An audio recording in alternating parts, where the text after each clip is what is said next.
വഖാലു ഹസ്ബുനല്ലാഹ്, അവർ പറഞ്ഞിരുന്നെങ്കിൽ ഹസ്ബുനല്ലാഹ്, ഞങ്ങൾക്ക് അല്ലാഹു മതി എന്ന് അവർ പറഞ്ഞിരുന്നെങ്കിൽ ആ സന്ദർഭത്തിൽ അവിടെ നബി സല്ലല്ലാഹു അലൈഹി വസല്ലമയുടെ പേര് പറഞ്ഞില്ല, കഴിഞ്ഞില്ല. സയുഅതീനല്ലാഹു മിൻ ഫദ്ലിഹി വറസൂലുഹു, അല്ലാഹു അവന്റെ ഔദാര്യത്തിൽ നിന്ന് ഞങ്ങൾക്ക് നൽകുന്നതാണ്. റസൂലുള്ളാഹി സല്ലല്ലാഹു അലൈഹി വസല്ലം അല്ലാഹു നൽകിയത് ഞങ്ങൾക്ക് നൽകുന്നതാണ്. അവിടെ നോക്കൂ നിങ്ങൾ, അല്ലാഹു സുബ്ഹാനഹു വ തആലയിൽ മാത്രമാണ് ബരമേൽപ്പിക്കേണ്ടത് എന്ന കാര്യം മനോഹരമായി പഠിപ്പിച്ച ആയത്തുകളിൽ ഒന്നാണിത്. മുഅ്മിനീങ്ങളോട് അല്ലാഹു സുബ്ഹാനഹു വ തആല ഓർമ്മപ്പെടുത്തുന്നു. അവൻ പറഞ്ഞു, ഇയൻസുറുകുമുല്ലാഹ് ഫലാ ഗാലിബ ലക്കും, ഇയൻസുറുകുമുല്ലാഹ്, നിങ്ങൾ അല്ലാഹു സുബ്ഹാനഹു വ തആല അവൻ സഹായിച്ചാൽ ഫലാ ഗാലിബ ലക്കും, നിങ്ങളെ പരാജയപ്പെടുത്താൻ ഒരാൾക്കും സാധിക്കുകയില്ല. അല്ലാഹു നിങ്ങളെ സഹായിച്ചാൽ.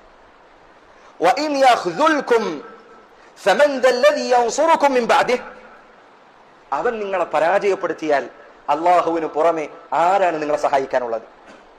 സുബ്ഹാനല്ലാഹ്.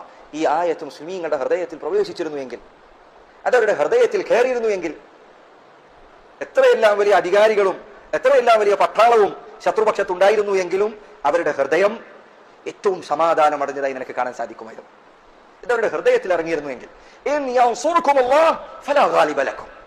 അല്ലാഹു നിങ്ങളെ സഹായിച്ചാൽ നിങ്ങളെ പരാജയപ്പെടുത്താൻ ഒരാൾക്ക് സാധിക്കുകയില്ല. അവൻ നിങ്ങളെ പരാജയപ്പെടുത്തിയാൽ അവന് പുറമെ ആരാണ് നിങ്ങളെ സഹായിക്കാനുള്ളത്? ആർക്കാണ് നിങ്ങളെ രക്ഷപ്പെടുത്താൻ കഴിയുക? അതുകൊണ്ട് മുഅ്മിനീങ്ങൾ അല്ലാഹുവിൽ മാത്രം ബരമേൽപ്പിക്കട്ടെ. ജാറങ്ങളിലല്ല, മഖ്ബറകളിലല്ല, മരിച്ചുപോയവരിലല്ല, ജീവിച്ചിരിക്കുന്ന വലിയകളാണെന്ന് പറയപ്പെടുന്നവരിലല്ല, സാഹിറന്മാരിലല്ല, ജ്യോത്സ്യന്മാരിലല്ല, ജീവനില്ലാത്ത കല്ലുകളിലോ മരങ്ങളിലോ അല്ല, പുണ്യപ്രദേശങ്ങളിലല്ല, ഒന്നിലുമല്ല. അല്ലാഹു സുബ്ഹാനഹു വ തആല അവനിൽ ബരമേൽപ്പിക്കുക. അല്ലാഹു നിങ്ങളെ രക്ഷപ്പെടുത്തുന്നതാണ്, അവൻ നിങ്ങളെ സഹായിക്കുന്നതാണ്.